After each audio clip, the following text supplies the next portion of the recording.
let's tease this out. This incredible writer who eventually was freed, found his way to America. The Americans and the West refused to listen to his warnings. He was there like a kind of prophet saying, look out, you're losing your freedoms. What did he mean? How do you find freedom when it's not physical? You can't move, you're in fear of your life, but in some other way he found freedom. What's it mean? Can we unpack that? Because I think it's important. Well, one of the things that Solzhenitsyn did, and this is something I think worth thinking about. I mean, I've thought about it for decades because it's such a remarkable story. I think he tells it in the second volume of the Gulag Archipelago, because it's a 3-volume book, the full book. And it's all worth reading, especially the second volume and especially the second half. And in that, he details his transformation, I would say, his psychological or spiritual transformation. Now, he was on the Russian front, which was not a pleasant place to be, because Stalin had signed a pact with Hitler, and Hitler broke it, and the Russians were completely unprepared. And so to be on the Russian front at the beginning of World War II was a very bad place to be. And he wrote letters to a compatriot of his complaining about the lack of preparation, and that's what got him thrown in the camps.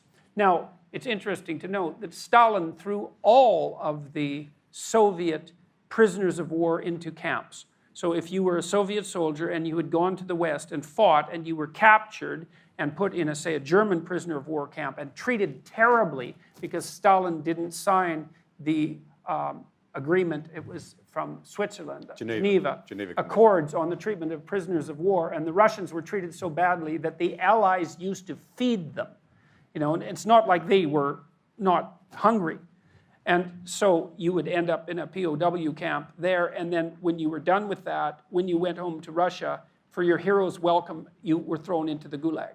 Because Stalin believed that the mere fact that you'd been exposed to the West now made you a class enemy. So that was the sort of place the Soviet Union was. Now, Solzhenitsyn spent a lot of time in the Gulag, and he observed that there were people there who he admired. Now, the camps were mostly run by the prisoners.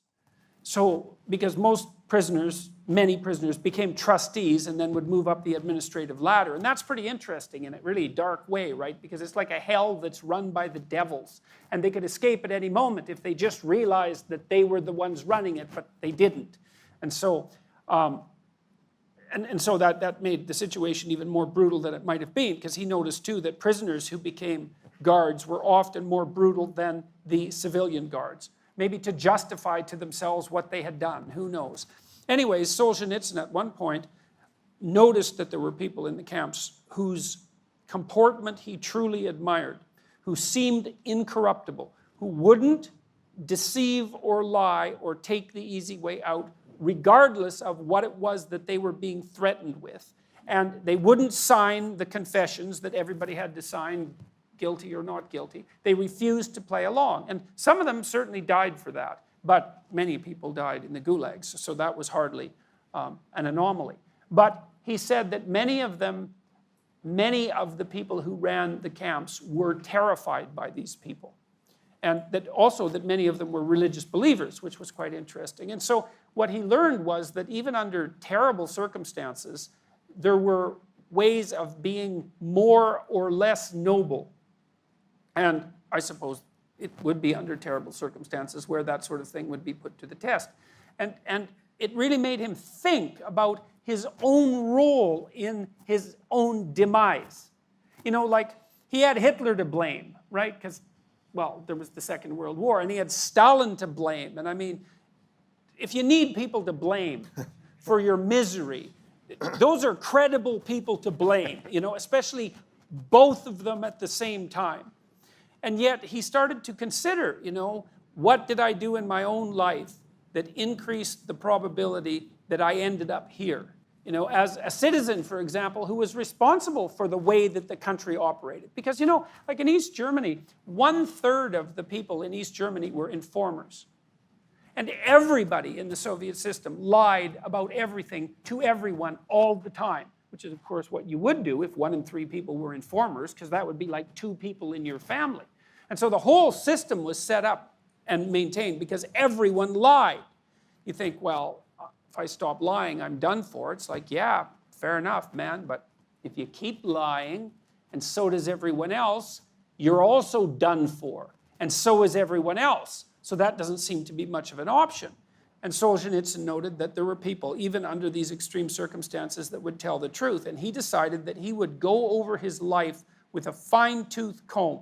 He had nothing but time to think about every time he had acted in some manner in his life that transgressed against his own conscience, right? That where he did something he knew to be wrong, and then to see if he could figure out how to set it right then. Now, obviously, he couldn't necessarily apologize to the people against who he had transgressed, right? Sometimes you have to pay for something you did in a currency other than that which you took.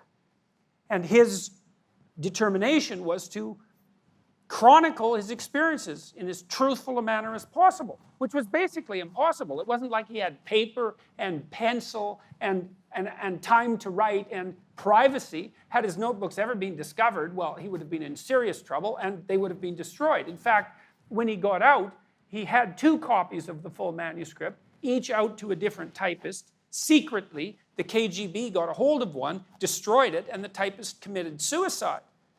So he basically memorized the book, and it's 2,400 pages long of 8-point type. Like it's one remarkable work. It's one long scream of truthful outrage, and that came out of his decision to set himself right.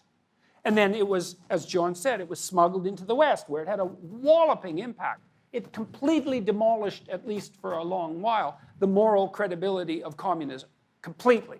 From like 1972 on, if you knew about the existence of the Gulag Archipelago, you didn't get to say anything good about communism. And that lasted for a long time. It even convinced French intellectuals that there was something wrong with communism. And there's no doubt that it was one of the historical events that caused the Soviet Union to collapse. And that was a good thing. And it collapsed relatively peacefully, all things considered. No thermonuclear war. Yugoslavia was no picnic. And, but for the demise of one of the most evil empires that ever existed, it was pretty damn smooth.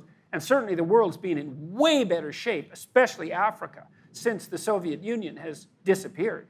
Because the African economies are booming like mad now, and it's partly because they aren't doing things that are insanely foolish under the guidance of communist direction. And so Solzhenitsyn decided, under these conditions of absolute powerlessness and privation, right, to put himself together and to say what he had to say. And that was enough to knock over the Soviet Union. It wasn't all that knocked it over, but it wasn't nothing. It sold 35 million copies. It's arguably the most influential nonfiction book of the 20th century. And it's unbelievably powerful. You think, well, what power do you have if you're willing to tell the truth? It's not easy to tell the truth. It's complicated. You have to take yourself into account, right, over the long run. You have to take your family into account. You have to take your society into account. You have to think it through. You have to think strategically. And then you have to find your words, and that's hard to find your words because you tend to use other people's words or ideological words or words that mask or hide. It's not easy to find your own words. But if you find your own words, and they're truthful words, there isn't anything that can stop them. You think, well, do you believe that? Well, let's go back to the sovereign idea. Are you sovereign citizens or not?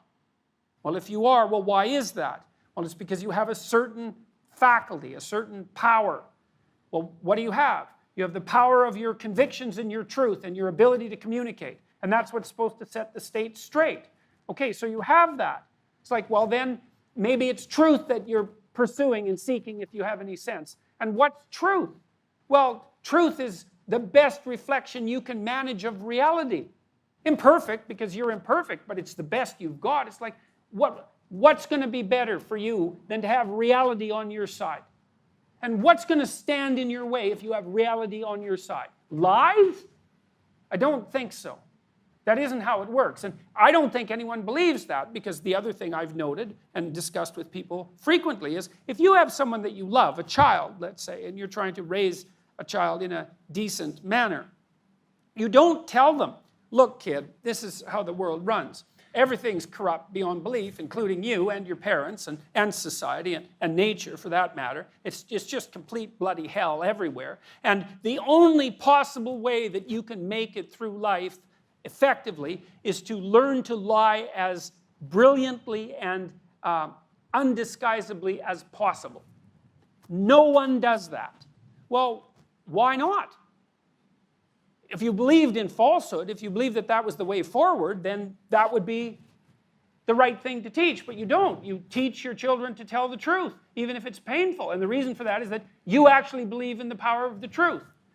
I'll finish that with one thing. There's a very interesting scene in Revelations. There's a very strange document appended to the end of the primary book in the Western canon, right? And it's a hallucinogenic nightmare, Revelation. And in it, Christ comes back to earth. And he's not the merciful savior of the Gospels. He's the judge. And there's a reason for that, a psychological reason. And the reason is that if you have an ideal, and whatever Christ is, metaphysically or psychologically, he's an ideal. If you have an ideal is a judge, because the ideal judges you, right? Okay, so he comes back as a judge. He has a sword in his mouth, and he judges the saved and the damned. And it's not pretty.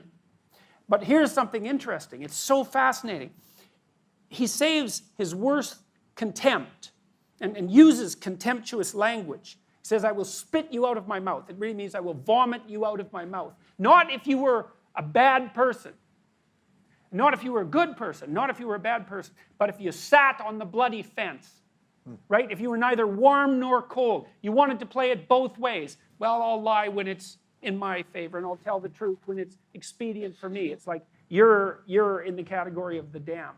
And I think that's absolutely right, because that's real cowardice. If you believed in falsehood, it's like, good, get on with it, man. You can be a criminal and lay your life out and see how that works. And if you believe in truth, well, then perhaps you put yourself on the line for the truth. But you don't play the two sides against the middle, because there's nothing in that isn't self-serving at the cost of your own well-being and at the cost of everyone else's. So you have to think about your relationship with the truth. You know, there isn't anything more important that you can do than that. And because I've seen people in major corporations that were corrupt and failing spend 3 years doing nothing but telling the truth, often at their own peril, fix the companies. And it's such a relief to the people that they were talking to, because they'd go talk to them. The company's run by people who are not doing what they should be doing. And they're questioning. It's like, okay, well, what's really going on here? Well, no one wants to talk because they're afraid, but the person who's doing the questioning actually wants to know, and people start opening up, and he gathers information. It's like, oh, I see, here's the real problems here. It's like, we've got all sorts of problems here. This is why the company is in trouble. But it's okay. If we know the problems, well, then we can fix them, and we'll go ahead and fix them, and then the company will work. And everybody who's terrified and won't say anything and isn't really working hard anymore because they're so dispirited and believing that the projects are corrupt and that the leadership isn't doing what it's supposed to, they start having a bit of hope. It's like, really? You mean you're actually willing to admit that that is the problem, and you're going to give me a problem that is a real problem that I could actually work on and actually solve and benefit from that? And the whole company switches around. And that works. It's not naive to believe that. And I'll say one more thing about trust that's very much worth knowing. So this is what you learn if you're a clinician. Most people who trust are naive. And naive is not a virtue. It's a fault. It's partly a fault because if you're naive and you run into someone who's malevolent, including you, they might do you incalculable damage so that you will never recover. So that's not a good thing. You don't want to be naive. If you're not naive, that means you've been burned once or twice or 3 or 4 times. And you know, once you've been burned in that manner, well, then it's hard to trust Because you think, well, why would I trust you, or me for that matter, knowing full well that I can be betrayed? And so then you're cynical. And you think, that's an improvement over being naive. You know, you're more mature, cynical than you are naive, even if it's premature, and it's often premature in young people. It's like, okay, so how do you get out of that conundrum? Well, this is a crucial thing to know. You trust people because you're courageous. That's why. It's the same reason that you're grateful. It's a mark of courage. It's a mark of commitment. It's like, you and I, we're going to make an agreement, and you're full of snakes, and so am I. And there's lots of ways this can go sideways. But we're going to put together an agreement. We're going to articulate it out. We're going to try to find something that is of mutual benefit to both of us. We're going to put our hands out and shake, and we're going to try to stick to that. And we're going to risk trusting each other, right? It's a risk. And that's the risk upon which the state is based, really. Like, I believe, and I think the evidence for this is very strong, by the way. I don't think that there is any other natural resource than trust. And for trust, you need courage, not naivety. And you've got to overcome your cynicism so that you trust. And then you ask yourself, too, if you don't trust your institutions, it's like, hey, they're your institutions. Mm-hmm. Why don't you go out and do something about them? You think, well, I can't. It's like, that's not true. That is absolutely not true. There's nothing vaguely accurate about that in a society like this. Almost all of our democratic institutions are crying out for people to participate. They can't find enough people to do it. And if you participate and you do it diligently and you have your say and you're careful and trustworthy and you speak your mind, you can have way more effect than you think. So if you're cynical about the institutions, it's like, look in the mirror. Because those institutions, the corruption of those institutions is a direct reflection of your inability to get your act together. And that's what it means to be a sovereign part of the Western community. So it's not someone else. So